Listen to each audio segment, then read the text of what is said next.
నమస్కారం వార్తలకు స్వాగతం. ముందుగా ముఖ్యాంశాలు. CM Chandrababu Naidu press meet, పలు అంశాలపై వివరణ.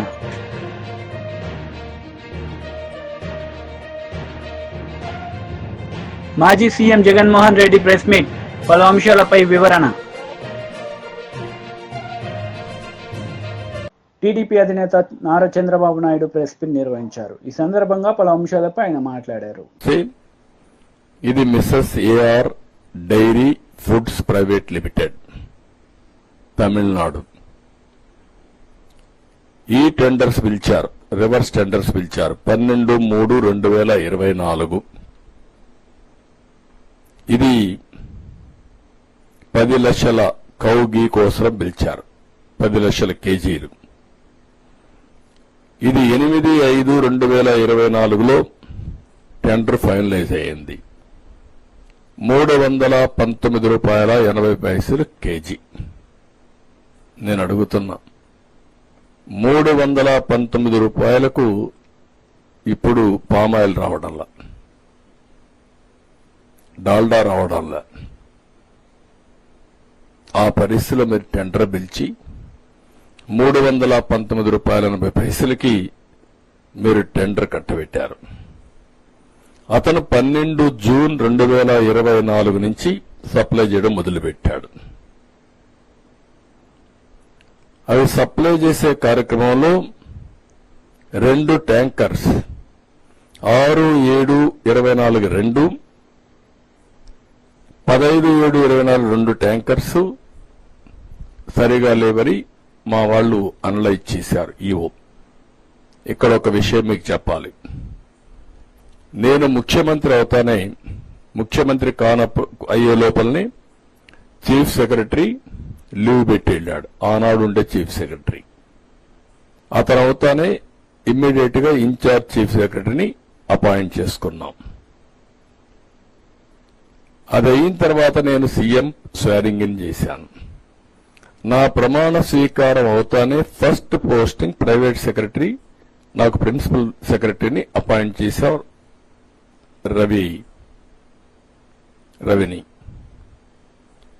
అది అయిన తర్వాత నాకు ఎప్పుడు వెంకటేశ్వర స్వామి పైన ఒక ప్రత్యేకమైన శ్రద్ధ ఉంటుంది.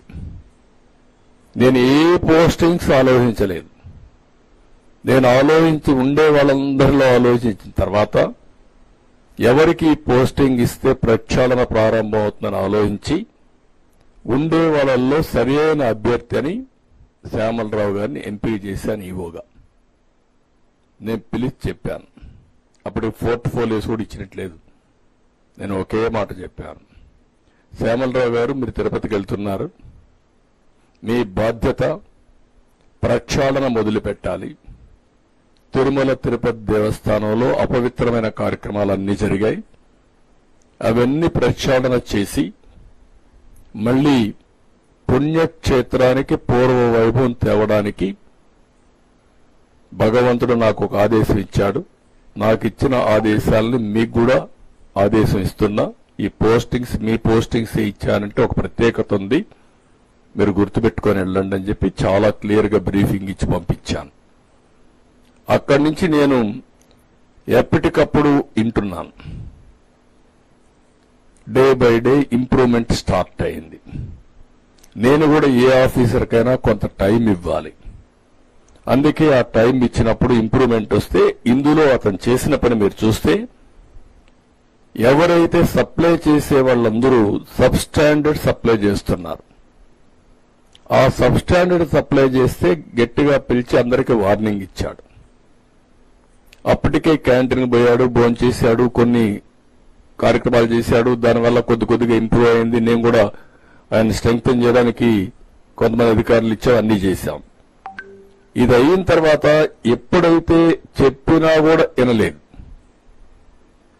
ఇక్కడ కూడా మీకుండే టెస్టులు కూడా అడల్టరేషన్ కి ఎలాంటి టెస్ట్ టీటీడీ లేదు. ఒక నమ్మకం, ఒక పవిత్రతో ఇంతవరకు జరిగింది. భయము, భక్తి రెండూ ఉన్నాయి.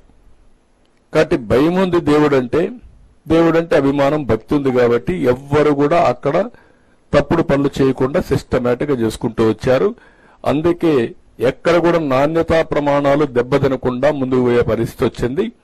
ఈ 5 ఏళ్లలో వచ్చే కొందికి లడ్డంతా కూడా మీరు చూసుంటారు. సెల్ఫ్ లైఫ్ ఎక్కువ ఉండే లడ్డు ఈ మధ్యకాలంలో 3 రోజుల్లో చెడిపోవడం, చెడు వాసన రావడం, అదే మాదిరిగా గుమగుమలాడవలసినటువంటి ఆ లడ్డు ఆ షేపు కూడా కేవలంగా ఏదో పాసిపోయినట్టు లైట్ కలర్లో కనపడడం. నేను పోయినప్పుడు నాకు కొన్ని రోజులు నేను సీఎం అయినప్పుడు కూడా ముందు సీఎం కంటే ముందు పోతే చాలా కోపం కూడా వచ్చేది. అది తినాలంటే చాలా బాధ వేసేది. ఏంటి ఇవన్నీ మారిగా అయిపోయినాయని. కానీ దిగమింగుకున్నా. నేనేమన్నా మాట్లాడితే కావాలని అక్కస్తో మాట్లాడుతున్నారని చెప్పి అంటారనే ఉద్దేశం దిగమింగుకొని గమనున్నాను. అలాంటిది మీరు చూస్తే ఇక్కడికి వచ్చినప్పుడు 4 ట్యాంకర్స్, అప్పటికే 4 ట్యాంకర్స్ వచ్చేసాయి, దాన్ని వాడారు. 4 ట్యాంకర్స్ వచ్చాయి. 4 ట్యాంకర్ చెప్పినా ఎనలేదు కాబట్టి అక్కడి నుంచి ఈయనకుండే అధికారం ఉపయోగించుకొని ఎన్డీడీబీ ల్యాబ్కు పంపించాడు. ఎన్డీడీబీ ల్యాబ్కు పంపిస్తే అది 16/7/2024, 23/7/2024 రిపోర్ట్స్ బ్యాక్ వచ్చాయి. ఆ రిపోర్ట్స్ బ్యాక్ వస్తే ఆ రిపోర్ట్స్ ని బేస్ చేసుకొని అతను యాక్షన్స్ మొదలుపెట్టాడు. ఆ రిపోర్ట్స్ మీకు అందరికీ ఇచ్చాం. మాజీ సీఎం జగన్మోహన్ రెడ్డి మీడియా సమావేశం నిర్వహించారు. ఈ సందర్భంగా చంద్రబాబు నాయుడుపై ఆయన మండిపడ్డారు. నేపథ్యంలో దాన్ని డైవర్ట్ చేసేందుకు ఈ పెద్ద మనిషి చంద్రబాబు నాయుడు ప్రకాశం బ్యారేజీలో బోట్లంట, ఆ బోట్లతో బ్యారేజీని ధ్వంసం చేయడానికి ప్రయత్నించారంటూ ఇంకొక డైవర్షన్ టాక్టిక్.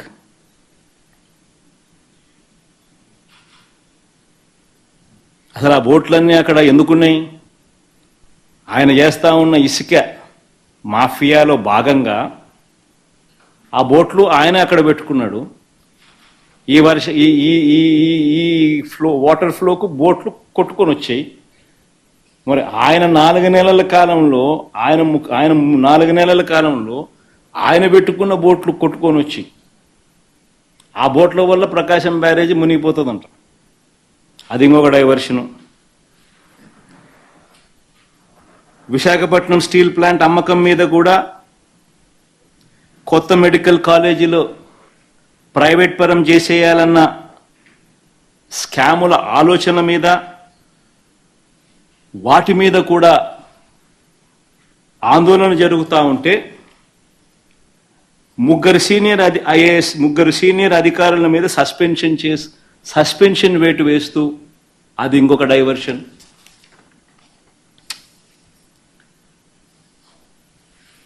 చివరికి 100 రోజుల పాలన మీద చంద్రబాబు నాయుడు గారి 100 రోజుల పాలన మీద దృష్టి పెట్టేసరికి ఇప్పుడు తిరుమలకు వచ్చే నెయ్యి కల్తీ జరిగిందంటూ ఇంకో డైవర్షన్.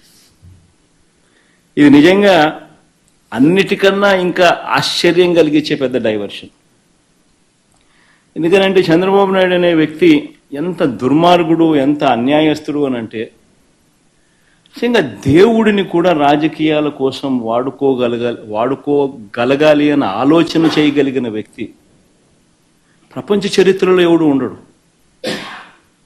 ఇంత అన్యాయస్తుడు ప్రపంచ చరిత్రలో ఎవడు ఉండడు. దేవుడు ని రాజకీయాల కోసం ఉపయోగించుకోవాలి అని ఆలోచన చేయగలిగిన దుర్మార్గమైన మనస్తత్వం ఒక చంద్రబాబు నాయుడు గారికి మాత్రమే ఉంటాయి. నిజంగా ఇది ఎంత దారుణమైన డైవర్షన్ పాలిటిక్స్ అంటే, ఒకవైపున 100 రోజుల చంద్రబాబు నాయుడు గారి పరిపాలన మీద ప్రజలందరూ కూడా చంద్రబాబు నాయుడు మీద కోపం వెలుపుచుతా ఉన్నారు. ఏమైనా మా సూపర్ 6లు, ఏమైనా మా సూపర్ 7లు అని చెప్పి ప్రజలు నిలదీస్తూ ఉన్నారు. ఇలాంటి నేపథ్యంలో ప్రజల మనసును డైవర్ట్ చేసేందుకు చంద్రబాబు నాయుడు చేస్తా ఉన్న అతి దుర్మార్గమైన ఆలోచన ఈ కట్టుకథ. నిజంగా ఈ కట్టుకథ ఎంత దుర్మార్గము అనేది నేను మీ అందరికీ కూడా ఒక కొద్ది నిమిషాలు మీ టైంలో ఇస్తే నేను ఎక్స్ప్లెయిన్ చేస్తా. మీరే ఆలోచన చేయమని చెప్పి కూడా మిమ్మల్ని అందరినీ కూడా నేను కోరుతా ఉన్నా. ఇంత దుర్మార్గపు పని చేయగలుగుతారా ఎవరైనా? చేయడం ధర్మమేనా అని అందరూ ఆలోచన చేయమని అడుగుతా ఉన్నా. ఎందుకనంటే కారణం ఏమిటనంటే ఈరోజు తిరుమలకు స్వామివారికి వచ్చే ఈ నెయ్యి, ఈ తిరుమలకు వచ్చే ఈ నెయ్యి చంద్రబాబు నాయుడు గారు అన్న మాటలు దీనికి సంబంధించి ఈ నెయ్యిలో కల్తీ జరిగింది అంటూ తాను అన్న మాటలు నిజంగా ఎంత దారుణమైన మాటలు అంటే, నాసరికమైన ఇంగ్రీడియంట్స్ వాడారని, తిరుపతి లడ్డులో యానిమల్ ఫ్యాట్ గీక్ బదులు వాడినారని, ఇదే పెద్ద మనిషి చంద్రబాబు నాయుడు ముఖ్యమంత్రి హోదాలో ఉంటూ ఒక ముఖ్యమంత్రిగా తాను మాట్లాడిన మాటలు ఇవి. నిజంగా ఒక ముఖ్యమంత్రిగా ఉన్న వ్యక్తి ఈ మాదిరిగా అబద్ధాలు ఆడడం ధర్మమేనా? కొన్ని కోట్ల మంది వెంకటేశ్వర స్వామి భక్తులు దేశవ్యాప్తంగా కాదు ప్రపంచవ్యాప్తంగా ఉన్నారు. వారందరి మనోభావాలను తో ఆడుకోవడం ధర్మమేనా? నిజంగా అసలు ప్రొసీజర్ ఏంది, ప్రక్రియ ఏంది, ఎలా జరుగుతుంది అన్నది నిజంగా కూడా అందరూ ఒక్కసారి ఆలోచన చేయాలి. ఈరోజు ఈ నెయ్యి సప్లై చేసే ఈ కార్యక్రమం ఏదైతే జరుగుతూ ఉందో ఇదేదో కొత్తగా జరిగే కార్యక్రమం కాదు. ఇది ప్రతి 6 నెలలకు ఒకసారి ఇది రొటీన్గా రెగ్యులర్గా జరిగే కార్యక్రమం. ప్రతి 6 నెలలకు ఒకసారి ఆన్లైన్లో టెండర్లు పిలుస్తారు. ఆ ఆన్లైన్లో పిలిచిన టెండర్లకు ఆధారంగా కంపెనీలు కోట్ చేస్తాయి. L1 ఎవరికి వస్తారో వాళ్ళని బోర్డు అప్రూవ్ చేస్తుంది. ఇది రొటీన్గా 6 నెలలకు ఒకసారి రొటీన్గా జరిగే కార్యక్రమం. మరి రొటీన్గా జరిగే ఈ కార్యక్రమం ఏదైతే ఉందో దీనికి సంబంధించి ఆ క్వాలిఫికేషన్ క్రైటీరియా ఇటువంటివన్నీ కూడా కొత్తగా మార్చింది ఏమీ ఉండదు. ఎవడు మార్చేది. మాజీ మంత్రి కేటీఆర్ మీడియా సమావేశం నిర్వహించారు. ఈ సందర్భంగా పలు అంశాలపై ఆయన మాట్లాడారు. పొంగులేటి గారు మొత్తానికి సీఎంను ఫిక్స్ చేసేందుకు ఫిక్స్ అయినట్టున్నాడు. ఎందుకంటే 2 విషయాలు క్లియర్ బ్రదర్. ఒకటి, ఈ ప్రభుత్వానికి చట్టాలు తెలిసినట్లేవు, చుట్టరికాలు కూడా తెలిసినట్లేవు.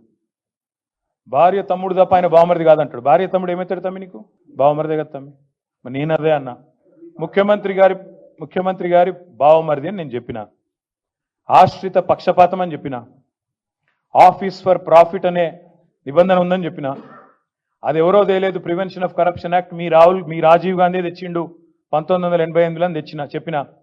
సెక్షన్ 7, 11, 13 3 చదివి వినిపించిన. ఇవన్నీ విన్న తర్వాత పొంగులేటి గారు ఆగమేఘాల మీద వచ్చి ప్రెస్ మీట్ పెడితే నాకు అర్థమైంది ఏంటంటే, అర్జెంటుగా ముఖ్యమంత్రి గారి పదవిలోంచి ఊడబిక్కాలన్న ఎజెండా మంత్రి గారికి ఉన్నట్టున్నది. రూపాయి కరప్షన్ జరిగినా, 8,888 కోట్లు జరిగినా దానికి ఖచ్చితంగా తప్పకుండా చర్య ఉంటుంది. ఆ అవినీతి వ్యతిరేక చట్టం కింద, ప్రివెన్షన్ ఆఫ్ కరప్షన్ యాక్ట్ కింద తప్పకుండా చర్య ఉంటుంది. నిజంగా మంత్రికి చిత్తశుద్ధి ఉంటే నేను రాజీనామా చేస్తా అని హుంకారాలు చేస్తున్నాడు నేను చూసిన. మంత్రి గారు నేను అడుగుతా ఉన్నా, నిజంగా నీకు చిత్తశుద్ధి ఉంటే నువ్వు రా, మీరు నేను ఇద్దరం కలిసి హైకోర్టు సీజే దగ్గర పోదాం.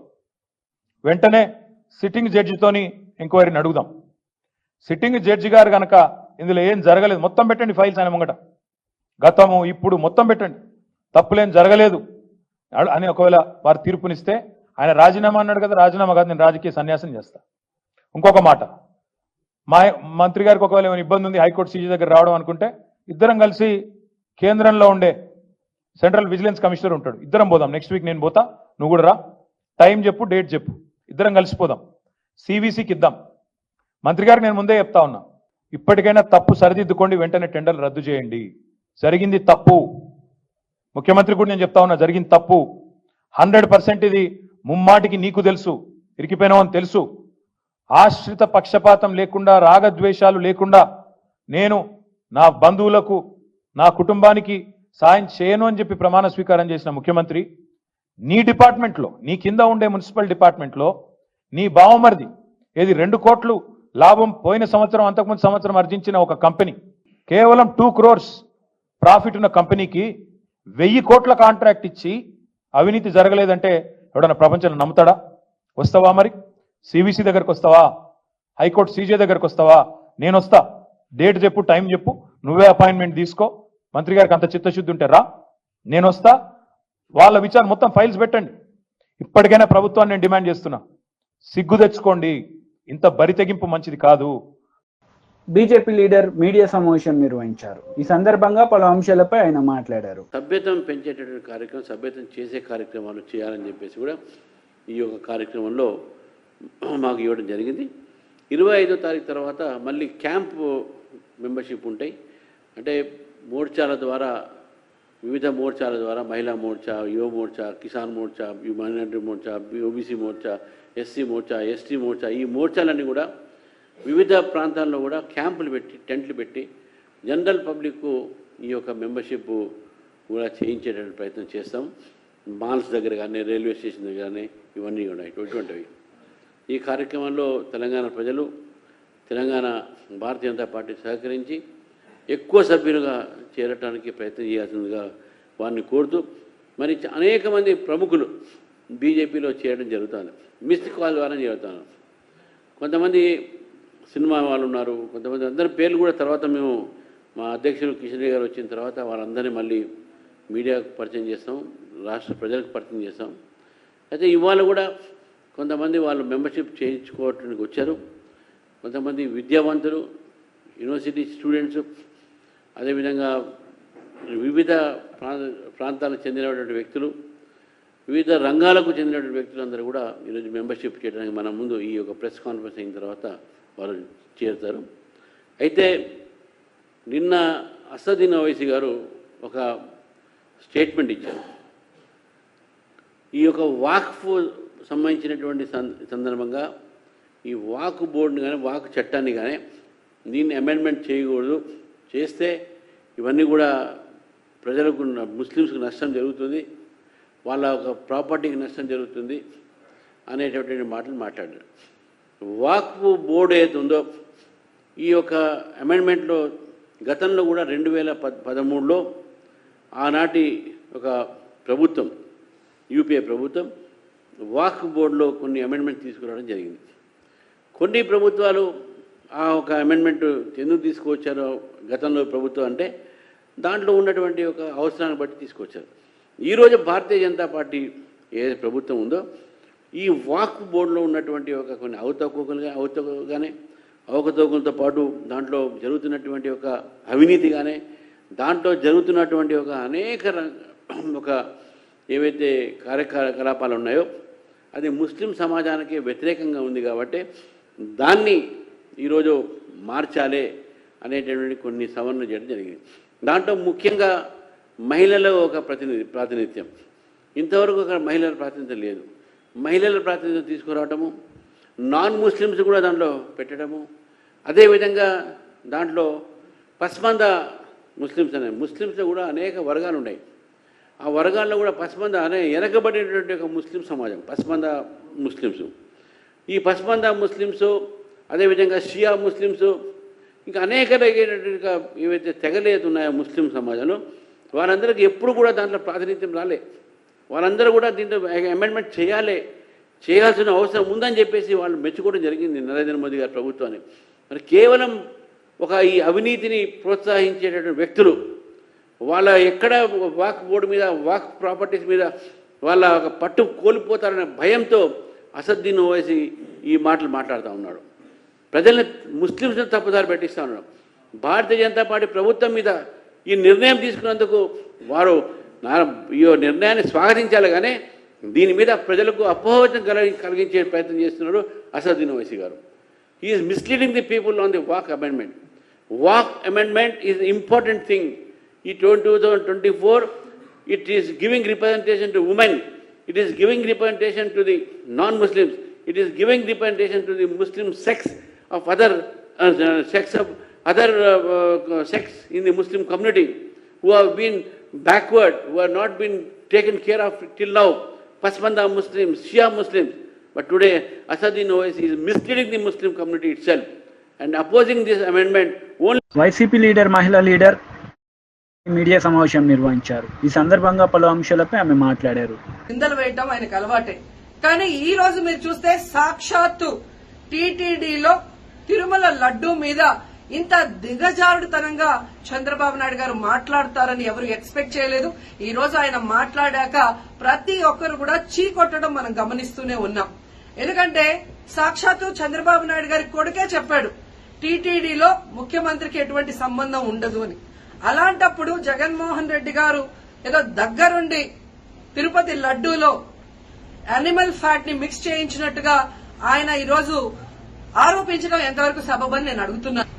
ఒక్కసారి మీరు గమనించండి, చంద్రబాబు నాయుడు గారు ముఖ్యమంత్రి అయిన తర్వాత జూన్ 21వ తేదీ ఈవోగా శ్యామలరావు గారు మరి అక్కడికి రావడం జరిగింది. నెయ్యి వాసన చూస్తూ లడ్డూలో స్వచ్ఛమైన నెయ్యిని మేము వినియోగిస్తున్నామని ఆయన చెప్పడం కూడా మీరు అందరూ గమనించుంటారు. జూలై 6వ తేదీ 12వ తేదీ 2 సార్లు ట్యాంకర్లది టెస్ట్ చేయడం జరిగింది. అందులో వెజిటబుల్ ఫ్యాట్ మిక్స్ అయింది కాబట్టి దాన్ని రిజెక్ట్ చేశాము, దాన్ని వాడలేదు అని శ్యామలరావు గారు చెప్పడం మనం అందరం కూడా గమనించాం. అలాంటిది 2 నెలల తర్వాత ఇప్పుడు చంద్రబాబు నాయుడు టీటీడీకి సంబంధించిన దాన్ని టీడీపీ ఆఫీసులో ప్రెస్ మీట్ పెట్టి ఇలా యానిమల్ ఫ్యాట్ కలిసింది అని ఒక నింద వేసినప్పుడు దాన్ని సమర్థిస్తూ మళ్లీ శ్యామలరావు గారితో ప్రెషర్ పెట్టి ప్రెస్ మీట్ పెట్టించి ఎలా మాట్లాడిచ్చారో మీ అందరూ కూడా గమనించారు. సాక్షాత్తు నారా లోకేష్ గారే చెప్పారు టీటీడీతో ముఖ్యమంత్రికి సంబంధం లేదు అని. అలాంటప్పుడు జగన్ గారి మీద ఎలా నిందలేస్తారని నేను అడుగుతున్నా.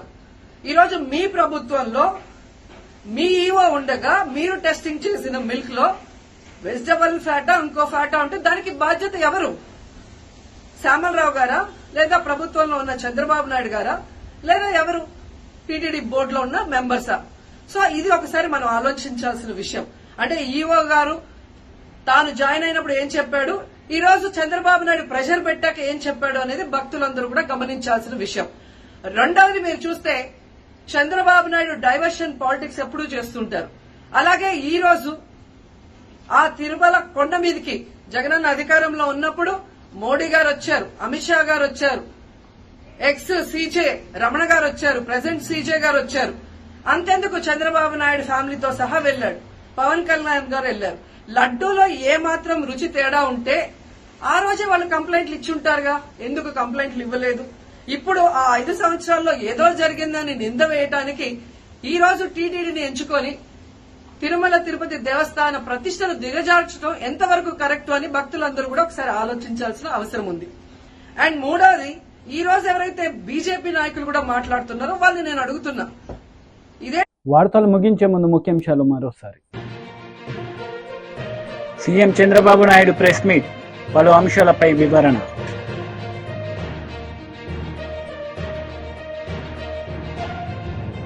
మాజీ CM Jaganmohan Reddy press meet, పలు అంశాలపై వివరణ.